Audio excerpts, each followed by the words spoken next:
উদ্দীপনা সেই জন্য, এবং এটা একটা একাডেমি। হ্যাঁ, সেই একাডেমিতে আমরা বাহিনী দিয়ে উদ্দীপনা, এরপরে আবার আমাদের জাতীয় দিবস হিসেবে আমাদের জাতীয় পতাকাও থাকে। কারণ আমাদের কাছে বাহিনীর যে প্রয়োজন, বাহিনীর বাহিনী তো দেশেরই অংশ, তার দেশের সেবার জন্য বাহিনী। তো সেই জায়গায় আমরা চেষ্টা করছি যে আমাদের বাহিনীর সদস্যদেরকে নতুন করে একটা পরিচয় ধারণ করা, যে তাদের জন্য যে তাদের বাহিনী দেশেরই একটা অংশ, সেটাকে প্রমাণ করার জন্যই আমরা তাদেরকে উজ্জীবিত করেছি। এবং এটাতে আপনারা জানেন যে আমরা সর্বোচ্চ সাইজের পতাকা হচ্ছে, এবং কিছুক্ষণ পরে আপনারা আবার আমাদের জাতীয় পতাকাটাও এখানে।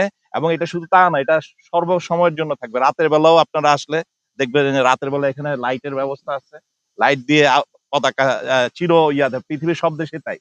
আপনারা অন্যান্য উন্নত দেশগুলোতে গেলেও দেখবেন দিন রাত সব সময় উঠতে থাকে, যাতে সব সময়ের জন্য পতাকা কখনো নামার কথা না, যেসব গুরুত্বপূর্ণ জায়গায়।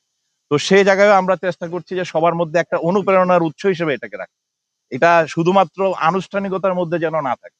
এটা হবে, যদি অনুপ্রেরণায় না হয় তাহলে তো পতাকার জায়গায় থেকে যাবে।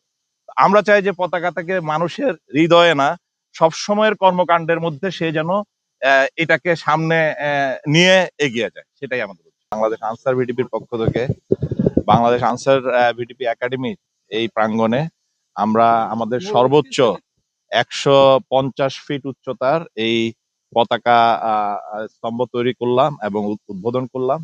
এর মাধ্যমে আসলে আমাদের যে পতাকা, যে একটা জাতিকে এবং একটা বাহিনীকে তাদের সকল আত্মত্যাগ এবং সকল ধরনের কার্যক্রমে যে যত ধরনের চ্যালেঞ্জ আছে, সেই চ্যালেঞ্জের মোকাবেলায় অনুপ্রেরণা যোগায়, প্রতিটা সদস্যকে নতুন করে উজ্জীবিত করে, প্রতিটা সদস্যকে শিখায় কিভাবে সকল পরিস্থিতি মোকাবেলায় দেশের সেবার মনোভাব নিয়ে, মনোবৃত্তি নিয়ে যে কোনো কার্যক্রম, যে কোনো কর্মকাণ্ড সফলভাবে অর্জন করা যায়। আপনারা জানেন যে আনসার ভিডিপি এই একাডেমি খুবই অনেক বিস্তৃত একটি এলাকা, যেখানে প্রশিক্ষণ কার্যক্রম পরিচালিত হয়। এখানে অনেক প্রশিক্ষণার্থী বিভিন্ন ধরনের প্রশিক্ষণ কর্মকাণ্ডে বিভিন্ন জায়গায় ছড়িয়ে ছিটিয়ে প্রশিক্ষণ করে, কিন্তু এই প্রশিক্ষণ খুবই কষ্ট সহিষ্ণু হতে হয় তাদেরকে। অনেক সময় বিভিন্ন ধরনের হতাশা চলে আসে কষ্ট এবং পরিশ্রম করতে গিয়ে। তাদেরকে উজ্জীবিত করার জন্য যে কোনো প্রান্ত থেকে যেন তারা তাদের এই পতাকা দেখে নতুন করে আবার শপথ নেয় যে না, আবার নতুন ভাবে উজ্জীবিত হয়। সেই উজ্জীবনী শক্তি যোগানোর জন্য এবং বাহিনীতে পতাকার প্রতি যে একটা সম্মান এবং গৌরব এবং যে উদ্দীপনা, সেই উদ্দীপনাকে আমরা চাই যে প্রতিটা সদস্যের মনের মধ্যে গেঁথে থাকবে। এবং সেই সম্মানের জায়গা থেকে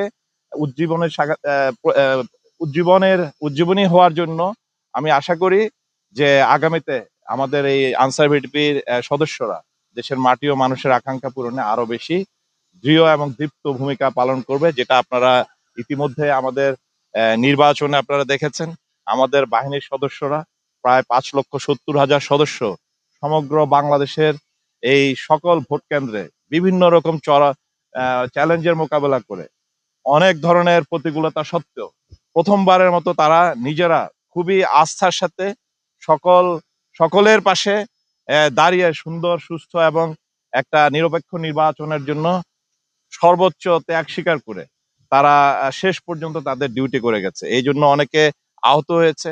আমাদের কয়েকজন সদস্য অ্যাক্সিডেন্টে, নির্বাচন পরবর্তীতে যাতায়াত করে অ্যাক্সিডেন্টে মৃত্যুবরণ করেছে।